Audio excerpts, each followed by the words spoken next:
How many times have you heard about this caravan right now in Tijuana, Mexico, right on that California-Mexico border, just south of San Diego in the United States?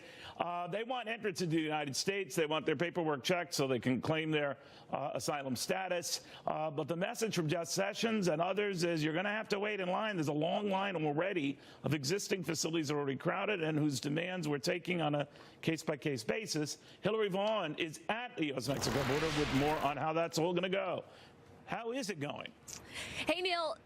Well, it's taking a while. The hundreds of people that showed up in this caravan are now camped out on the other side of the border in Mexico, waiting to be processed. But it could be weeks before that happens because they can only process about 300 people at this facility. And of course, they aren't the first ones to arrive seeking entry into the U.S. So it's going to take a while because U.S. Customs and Border Patrol officials say they just don't have the room. Some camped out overnight, but Neil, others decided to ditch the caravan and climb the border fence, trying to enter the U.S. illegally. U.S. Customs and Border Protection Chief Patrol Agent Rodney Scott says over the past 24 hours, several groups of people associated with the Central American caravan have illegally entered the United States without immigration documents, sending children as young as 4 years old, including one pregnant woman, over a scrap metal border fence right on the other side of the San Isidro border checkpoint. Now, the caravan arrived in Tijuana yesterday with immigration lawyers who were offering counsel to the group. But Agent Scott says some are getting bad advice, warning immigrants that they will be prosecuted if they enter the U.S. illegally or if they make false statement to officials to receive asylum. But immigration advocates say it's the U.S. and their immigration policies that are actually forcing these immigrants to break the law. The message for Customs and Border Protection: stop rejecting asylum seekers who try to present themselves at the port of entry. You know what you're doing. You know you turn people away. You complain that they are breaking the law by entering illegally. You are breaking the law, and you are forcing them to break the law. That's why we have caravans. Neil, this is going to get increasingly heated. Also, these immigration advocates accusing the U.S. of not sending additional resources to process this caravan that they say they knew had been coming. But again, the U.S. has said from the beginning, when this caravan headed towards the U.S., that we don't have the room to process these hundreds of people that are going to show up, urging them to seek asylum in Mexico, where they are right now.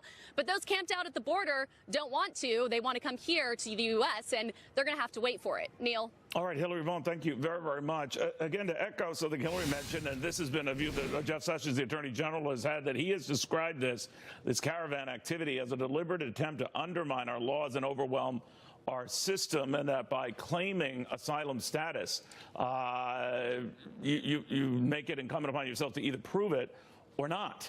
And a lot of people can't prove it, so hence this idea that this is just a ruse through which to enter the United States. Anyway, Republican Congressman Jody Arrington on all of this. Congressman, good to have you. If you had to guess, or I mean, how many of, let's say, these few hundred, whatever the number is, are legitimate asylum seekers? In other words, have a legitimate grief. I believe the vast majority come from Honduras, for example. What would you say? How many have a real security beef? Well, it's going to be it's hard for me to tell. I wouldn't speculate. I would say that too many people have taken advantage of our current legal framework and our policy framework. Let me give you an example. Right now, the threshold to be given credible sort of fear of persecution that gets you into the system actually gets you released into the interior of our country, and a court date that should occur, 2 years on average. That standard is a possibility of a fear of persecution as opposed to a probability. That's just one example of how lax our asylum laws are. And then on top of that, once they are released because of the backlog in the the court cases, they'll spend over 2 years in the interior of our country, and after 180 days, the current policy is that they're authorized to get a work permit. So this is the incentives only encourage people to take advantage of this and to claim asylum fraudulently to become permanent residents of this country. And it's one of the many broken parts of our immigration system that have to be fixed and fixed soon. You know, Congressman, I know we have been saying that, as our security officials have been saying. Many of them are going to have to wait in Mexico because our Customs and Border Patrol people are overwhelmed. I don't know how that will ultimately work out. It looks like many aren't receiving that news very well. But I am wondering what Mexico is doing here. To hear some tell it, this caravan, whatever you want to call it, when it was better than 1,500 strong, originally coming from the likes of Honduras and points further south, has been sort of given the green light by Mexico to get to where it is now. I don't know how much of that is true, but has Mexico offered or done anything to deal with this? The White House says they have not. In fact, they've worsened it. I don't believe they have. All accounts suggest they haven't lifted a finger. In fact, I would suggest they're aiding and abetting by not having folks, if there's legitimacy to their seeking asylum, that they should stay, as Secretary Nielsen said, in the first safe country. That would be Mexico. But no, it seems like they're being facilitated through the interior of Mexico to our border for us to deal with. And if we're going to continue to have these free trade agreements and the partnership with our neighbor Mexico, those guys are going to have to take seriously the threats that we feel as a nation to our border security and to the safety and security of the American people, because we're not vetting these folks. We can't. We're just taking their word. Like I said, the threshold's low. They get in. They're released for at least 2 years. Most of them don't even show up for the hearing. We need stiffer penalties for fraud.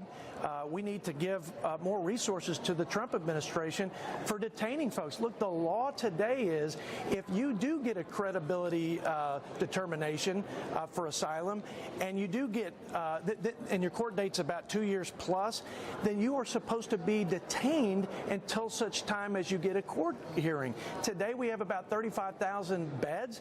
We don't have the capacity. So there's a lot of pieces to this, including making sure the infrastructure is there for this administration to do its job. All right, Congressman, thank you very, very much. We'll keep an eye on this. Again, some of the typical definitions for asylum status is if you have been threatened via a government overthrow in your country of origin, or you, your family, or sect, or religion, or group in general, it could be an economic commonality, has been threatened, then that is the asylum status that could be granted to you and given protections in this country. Absent that, it gets dicey to prove. And absent that, it gets longer to prove. And absent that, it gets messier. We'll have more after this.